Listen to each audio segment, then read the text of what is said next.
జయ నీకు విషయం తెలుసా? జయాకి పెళ్లి ఫిక్స్ అయిందిరా. 10 పైసల కట్టం కూడా వద్దంట. పెళ్లి కొడుకి బంగారం నగ నట్ర ఆస్తి పాస్తి ఏ వద్దట. అవును. నీకు పెళ్లి కొడుకు ఎవరో తెలుసా? పెళ్లి కొడుకు ఎవరో తెలుసా? గెస్ చూద్దాం. నీకు కూడా వాడు బాగా తెలుసురా. వాడికి మృగాలంటే చాలా ఇష్టం. వాడు వైల్డ్ లైఫ్ ఫోటోగ్రాఫర్ అవబోతున్నాడు రా. నమ్మరా? చెప్పేది నేను చంపేస్తాను రా. పెళ్లి కొడుకు ఎవరో కాదురా, మన వెంకట్ రా.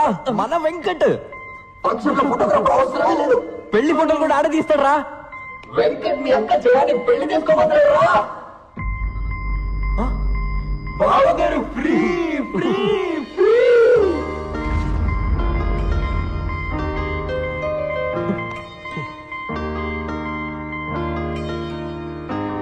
నిఖిల్ నిఖిల్ నిఖిల్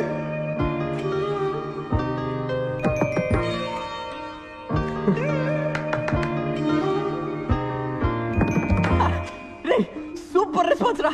హే నిఖిల్ ఆంటీ. 1 కిలో టొమాటో ఉల్లిపాయ ఫ్రీగా ఇస్తానంటేనే లేచి కూర్చునేవాడు. నన్నెందుకు అనవసరంగా బలి చేయాలని చూశాడు?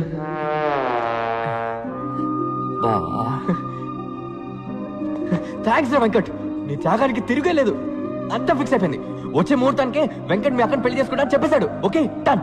ఓకే పానీ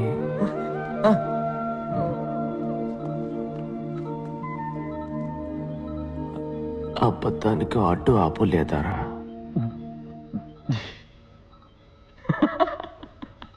తప్పించుకున్నారా?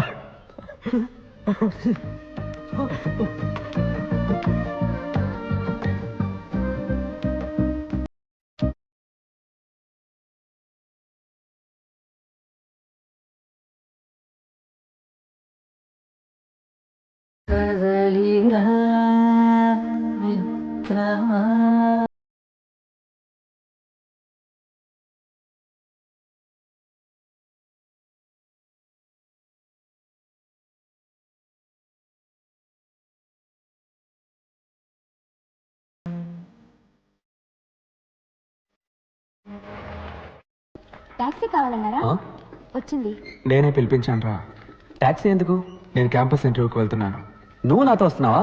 కాదు, నేను ఇంటర్వ్యూకి వెళ్తున్నాను, నువ్వు ఇంటికి వెళ్తున్నావు. నేనెందుకు ఇంటికి వెళ్ళాలి? ఆ రోజు మనం పాండికి ప్రామిస్ చేశాంగా, మర్చిపోయావా?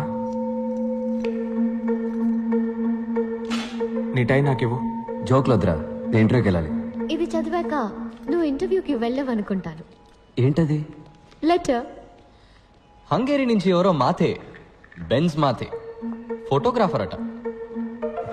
మాతే ఆ లెటర్ పోస్ట్ చేస్తావా? బ్రెజిలియన్ రైన్ ఫారెస్ట్ లో 1 year ఇంటర్న్షిప్ ప్రోగ్రామ్. వేడి మొహానికి జీతం ఒకటే.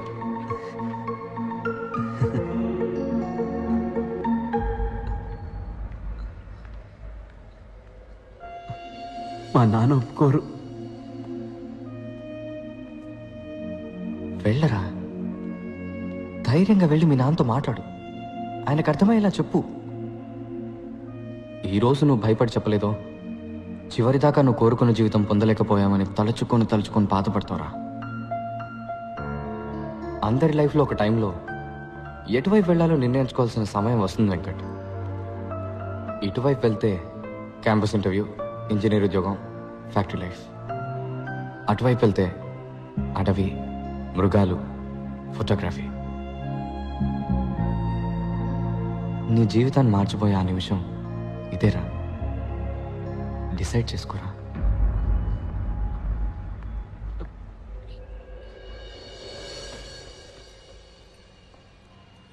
ఈ గిఫ్ట్ వాడికి నచ్చుతుందంటావా? ఏమండి, వాడి చదువుకి చాలా అప్పులు చేశారు. ఇప్పుడు ఇంత ఖర్చు పెట్టి ఈ కంప్యూటర్ అవసరం అంటారా? ఏం నువ్వు మాట్లాడుతున్నది? మన అబ్బాయికి మొట్టమొదటిసారి ఉద్యోగం రాబోతోంది. మనం కన్న కళ్ళన్నీ నెరవేరబోతున్నాయి. వీటన్నిటికన్నా డబ్బు ఎక్కువ చెప్పు. వెంకట్,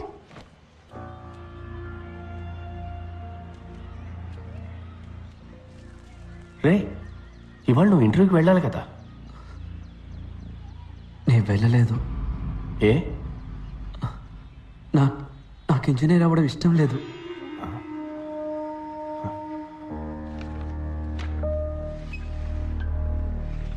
ఏమైంది? ఏదైనా యాక్సిడెంటా? నేను కాలేజ్ బిల్డింగ్ పైనుంచి దూకేశాను సార్. ఏ? నన్ను కాలేజీలోంచి డిస్మిస్ చేశారు. దేనికి?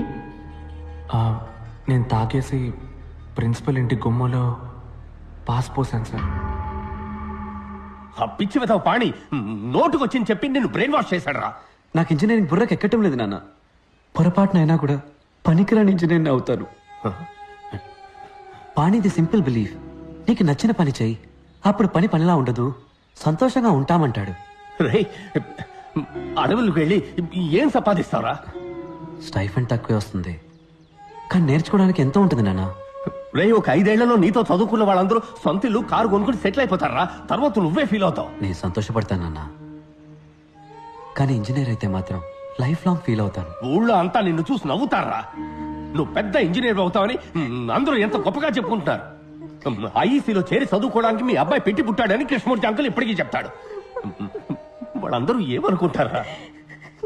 కృష్ణమూర్తి అంకుల్ నా రూమ్కి ఏసీ పెట్టించలేదు నాన్న. నాకు ఫీజు కట్టి చదివించింది ఆయన కాదు నాన్న. చిన్నప్పుడు నన్ను భుజం మీద ఎక్కించుకుని జూ అంతా తిప్పి చూపించింది ఆయన కాదు నాన్న. అదంతా చేసింది మీరు. మీరేమనుకుంటున్నారనేది నాకు ముఖ్యం. ఏంట్రా, ఏదైనా సినిమా చూసొచ్చావా? డైలాగులు కొడుతున్నావు? అయ్యో, కోప్పడకండి.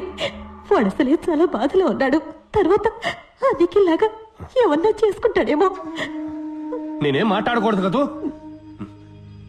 నేనేం మాట్లాడను, నేనేమి మాట్లాడను. ఏమన్నా అంటే సార్ పైనుంచి కిందకు దూకేస్తారు. లేదు నాన్న, నేను ఆత్మహత్య చేసుకోను, ప్రామిస్. నాన్న, దీన్ని చూడండి. పాణి మీ ఫోటో నా పర్సులో పెట్టి ఏమన్నాడో తెలుసా? ఎప్పుడైనా నీకు ఆత్మహత్య చేసుకోవాలనిపిస్తే ఈ ఫోటోని తీసి చూడు. నీ డెడ్ బాడీని చూస్తే వాళ్ళ మొహంలో ఉన్న చిరునవ్వు ఏమవుతుందో అని కొంచెం ఆలోచించమన్నాడు నాన్న.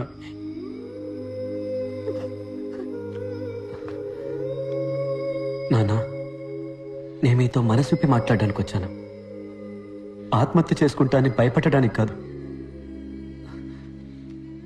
నానా, నేను ఫోటోగ్రాఫర్ని అయితే ఏమవుతుంది నానా? జీతం తక్కువ వస్తుంది, చిన్న ఇల్లు, చిన్న కారు, కానీ నేను చాలా సంతోషంగా ఉంటాను. I'll be very happy. వచ్చే జీతంలో మీకు ఒక మంచి షర్టు, అమ్మకు ఒక మంచి చీర కొనిస్తే చాలు, నా మనసుకి ఎంతో తృప్తిగా ఉంటుంది. నేనెప్పుడు మీరు చెప్పినట్టే నడుచుకుంటూ ఉన్నాను కదా.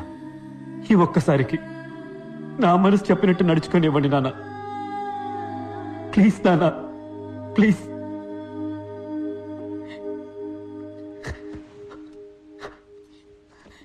నాన్న, ప్లీజ్ నాన్న. నేను ఇది తిరిగి ఇచ్చేస్తాను. వెంకట్, ఒక ప్రొఫెషనల్ కెమెరా ఎంత రేట్ ఉంటుందిరా? ఇది ఇచ్చేసి ఎక్స్చేంజ్లో అది తీసేసుకుందాం. కాస్త ఎక్కువైనా పర్వాలేదురా.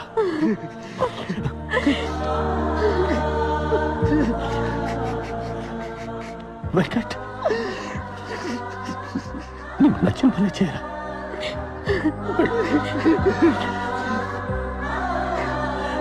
నువ్వు బాగుంటావు.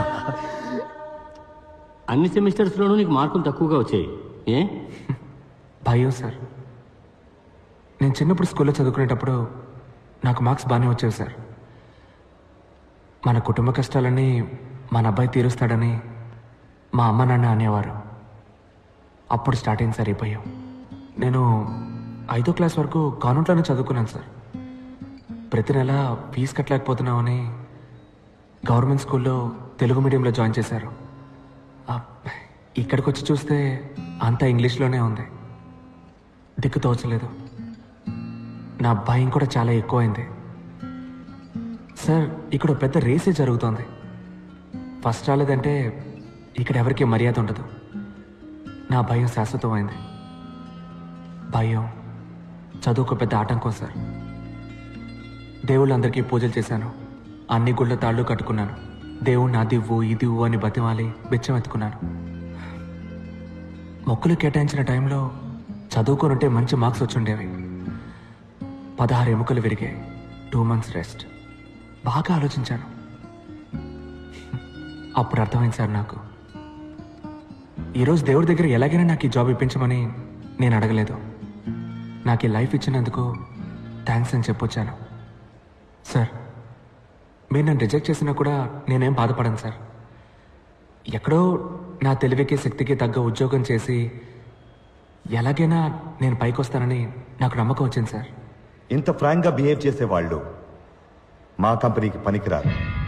క్లయింట్స్ని హ్యాండిల్ చేయడానికి డిప్లొమాటిక్గా మాట్లాడే వాళ్ళే మాకు కావాలి. You are too straightforward. But నువ్వు నీ యాటిట్యూడ్ని కంట్రోల్ చేసుకుని పనిచేయగలను అని నువ్వు మాకు అష్యూరెన్స్ ఇస్తే వీ మే కన్సిడర్ యూ. సొంత కాళ్ళ మీద నిలబడ్డం నేర్చుకున్నది నా 2 కాళ్ళు విరిగాకే సార్. దెబ్బతిన్న తర్వాత వచ్చింది సార్ ఈ యాటిట్యూడ్. మార్చుకోవడం కుదరదు. మీ ఉద్యోగాన్ని మీరు ఉంచుకోండి, నా యాటిట్యూడ్ని నేను ఉంచుకుంటా. సారీ సార్, తప్పుగా అనుకోకండి. ఆగు.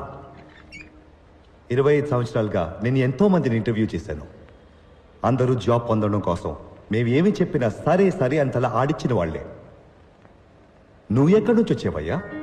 సార్, సాలరీ ప్యాకేజ్ డిస్కస్ చేద్దామా?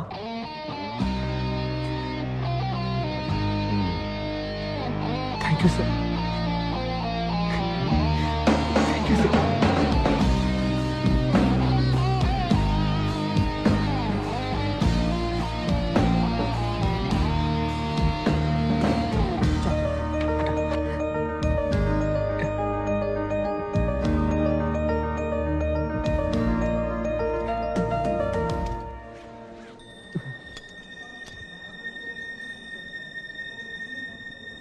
Guruji, you are great. మమ్మల్ని ఆశీర్వదించండి.